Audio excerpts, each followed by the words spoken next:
Hello,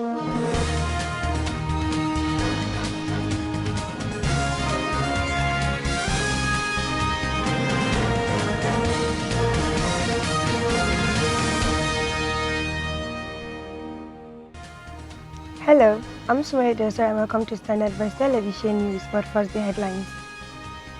ZAMFARA State Government directs workers and political appointees contesting 2023 election to resign immediately.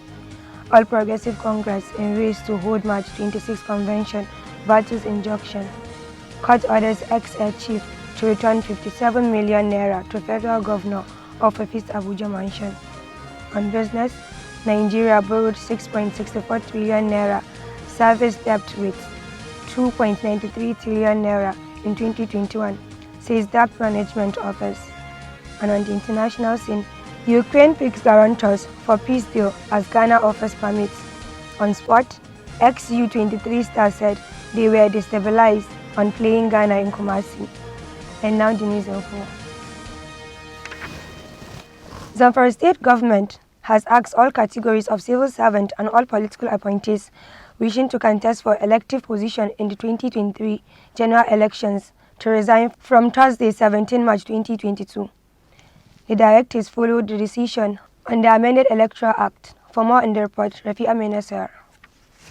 In compliance with the Electoral Act 2022, all civil servants at the state and local government level wishing to contest elective positions in the forthcoming 2023 general election are hereby advised to resign their position effective from 17 March 2022 by midnight. By Section 8210, no political appointees shall be a voting delegate or shall be voted for at all levels of the political party conventions or congress. Hence, the need for all interested political servants and political appointees to resign in line with the provision of the amended Electoral Act.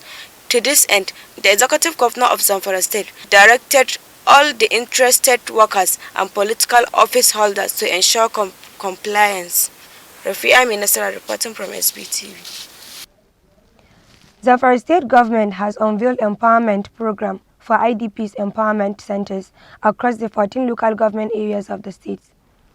In a press release signed by the Director of Information, Ministry of Humanitarian Affairs, Disaster Management and Social Development, Bashir Kabiru Ahmed revealed that ZAMFARA State Governor Bello Muhammad, who inaugurated the program, says his administration resolved the priorities on the IDPs empowerment centers, taking into cognizance his firm commitment to the welfare of IDPs in the state.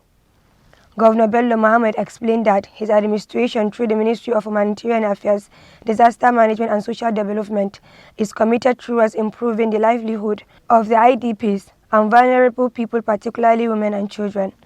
He said for the distribution of the empowerment items to the centers, stakeholders committees were set up with a view to ensuring proper coordination and sustainability. Governor Bello Muhammad Matawalle commissioned Taula Arena in Gusau, the ZAMFARA State capital. Commissioning the arena, the governor, who was represented by the State Deputy Governor, Senator Hassan Muhammad Gusau, said the project is the first of its kind established by a private individual in the state. The Deputy Governor expressed happiness, especially on the passion of the proprietor to enhance the good living condition of the children with the provision of a benefiting recreational center and gymnastics center for all categories of people, and serving all as event center. He said the governor is 100% in support of ideas and innovations being initiated by the likes of Abu Magaji Gusau in complementing government effort to transform the state socially and economically.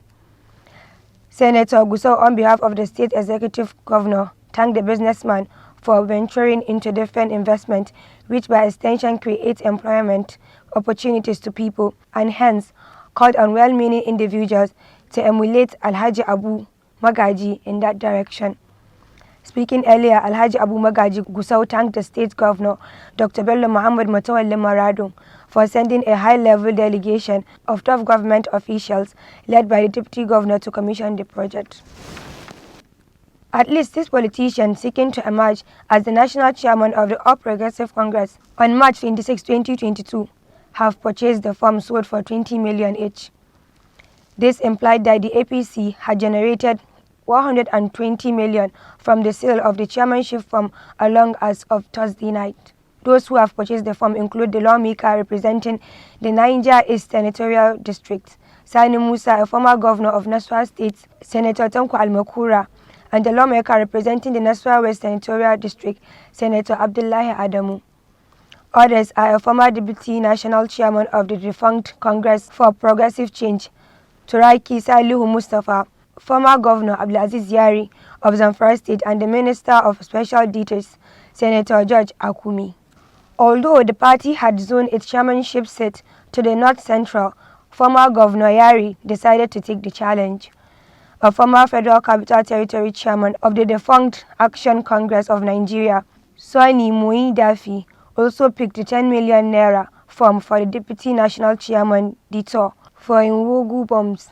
The party is expected to stop the sale of farms Friday, 18th of March. A federal high court sitting in Abuja on Thursday ordered a former chief of air staff, Air Marshal Muhammad Dikko, to within 7 days refund 57 million to the federal government. Justice Nnamdi Dingba, in his judgment, held that the sum, which was used for the renovation of a personal property that belonged to the former air chief, should be returned back to the coffers of the Nigerian Air Force. He noted that the 57 million was transferred into a Stanbic IBTC account belonging to Capital Law Office and used for the renovation, improvement of Dikko's property situated at Asokoro Extension, Abuja. He said the defendant shall file a report of complaint with the above order with the registry of this court and serve a copy of some of the Economic and Financial Crime Commission within 10 working days. Air Marshal Dikko, who was the Chief of Air Force between September 2010 and October 2012, was arraigned before the court on January 25, 2017. The EFCC had in the charge accused him of complicity in money laundering and procurement fund to the tune of about 9.7 billion naira. The National Electricity Regulatory Commission has urged consumers to know their rights and obligations within the sector, noting that it will help strengthen the business relationship between the DISCOs and consumers. Speaking at the DISCOs and Customers Care Forum in Benin, Edo State on Wednesday, NERC's Commissioner for Consumers Affairs, Aisha Mohammed, said the mandate of the NERC is to protect the interests of the public and resolve complaints as well as investigate complex issues with a view to finding lasting solutions to them. She said the Commission developed the Meter Asset Provider and National Mass Metering Regulation to effectively close the metering gap, enhance revenue assurance, eliminate estimated billing, and attract private investment in metering. Mrs. Mohammed, however, assured the stakeholders that in addition to sanctions approved by the NERC, the National Assembly is considering a request to criminalize the raising cases of illegal connection, meter bypassing and tampering.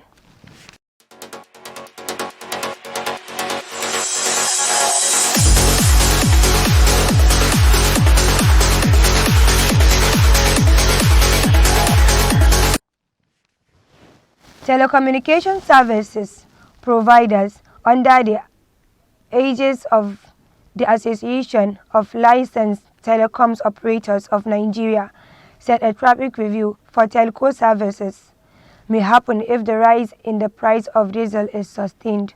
The chairman, ALTON, Benga Adebayo, disclosed this to newsmen in an interview. According to him, the telecoms industry is one of the major consumers of diesel in the country. The sector, he said, had already been impacted by the current hike in diesel prices and scarcity of the product. He said it is already impacting them very significantly, saying they are one of the industries that have the highest consumption of diesel across the country. For more on the story, Zainab Abdulwasi reports. According to Adebayo, telcos will continue to ensure that there are no service disruption in the nation. However, he added that there might be a need for a tariff review if the present diesel crisis persists. He said the diesel situation is a problem at a time saying they are doing all that they can to ensure the business continues as usual in all cases. The assurance for the public is that there will not be a time of usage because of the current diesel crisis. He said it cannot assure that at some point there may not be a consideration for some form of tariff review. I am Zainab Abdulwasiu reporting for Standard Voice Television. The Debt Management Office on Thursday said Nigeria's total public debt stock increased to 39.56 trillion naira in 2021 from 32.92 trillion naira in 2020. The Director General DMO, Patient Oniha, said to newsmen in Abuja. According to her, the total debt included new borrowings by the federal government and the sub-nationals. She said the amounts help in financing the budget deficit, capital project and support economic recovery. Mrs. Oniha said Nigeria's total public debt as at December 31, 2021 was 39.56 trillion naira or 39.88 billion naira. The amount represents the total external and domestic debt of the federal government of Nigeria, 36 state governments, and the Federal Capital Territory. She further said despite the debt increase, the country is still within the total public debt stock to the gross domestic product limit of 55% by the World Bank and 75% set by the Economic Community of West African States. Mrs. Oniha also said that the federal government was mindful of the relative high debt-to-revenue ratio and has established certain measures to increase revenue through the Strategic Revenue Growth Initiative and the introduction of Finance Act since 2019.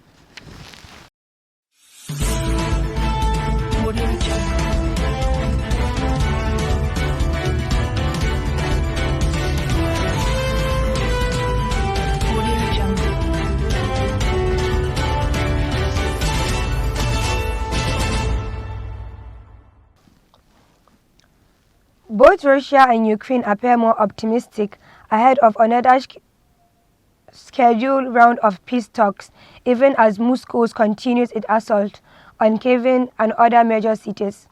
With Moscow's ground advance on the Ukrainian capital stalled, Russian Foreign Minister Sergei Lavrov said a neutral military status for Ukraine was being seriously discussed by the two sides. Ukraine's Foreign Minister Dmytro Kuleba asked Turkey to be a guarantor of any future deal with Russia, along with the UN Security Council's 5 permanent members and Germany, with Canada offering 3 years of temporary residence. Ottawa, the capital city of Canada, announced Thursday it is establishing a new immigration program that will offer Ukrainians fleeing the Russian invasion a temporary Canadian residence permit for up to 3 years. Canada, which has a large Ukrainian diaspora, especially in the center and west of the country, said in a statement that Ukrainians and their immediate family members of any nationality may stay in Canada as temporary residents for up to 3 years.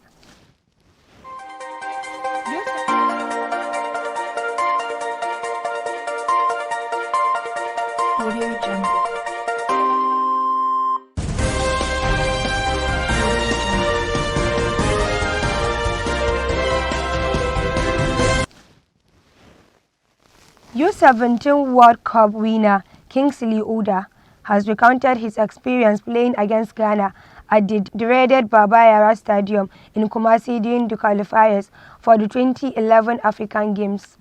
Uda, who was a member of the U23 team coached by Austin Iguavon, that took on Ghana for a place at the 2011 African Games and clashed out after the tie ended 3-3 on aggregates.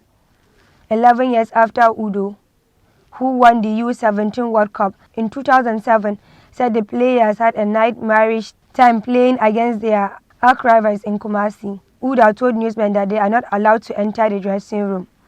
He said Kumasi fans are very harsh and unfriendly, saying they poured excreta and juju inside their dressing room, that's why they could not go in, adding that Kumasi fans destabilized them.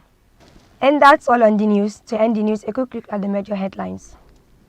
Zamfara State Government directs workers and political appointees contesting 2023 election to resign immediately.